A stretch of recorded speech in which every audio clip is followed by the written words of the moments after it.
the day I wrote Bad Moon Rising. It was inspired really by the way kids talked in those days. People would come up to each other and say, well, what's your sign? And the answer might be something like, well, I'm a Sagittarius with Mercury rising, whatever that means. It was very popular at the time. Well, the song itself is inspired by an old black and white movie called The Devil and Daniel Webster, and it's a classic tale of a guy who's down on his luck, so he sells his soul to the devil. Leadbelly played a 12-string guitar tuned down to the key of D, and it sounded huge. Well, I dove right into this D tuning idea. Then disaster struck. I could see that someone had thrown a brick through the rear window of my car. When I looked inside, my new 175 and my old Tremulux Fender amp were gone. Now, we were about to record Bad Moon Rising in just a few days.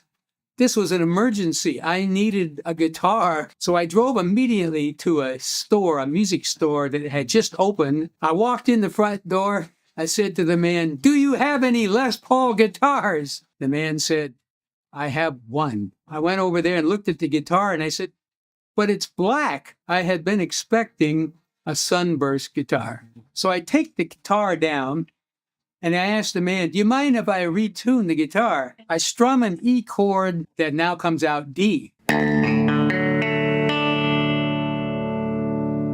Well, it was magical, epical, really. Made the hair on the back of my neck stand up. My eyes got real big.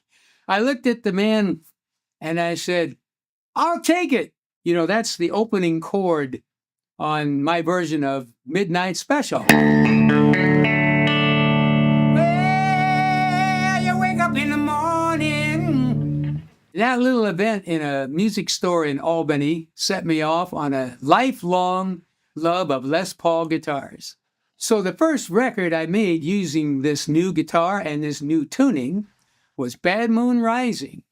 Well, I dove pretty deep into this musical setup and continued using it right away, writing Lodi, Commotion, wrote a song for everyone, Down on the Corner, Fortunate Son, Cross-Tie Walker, Feeling Blue, and of course, Midnight Special.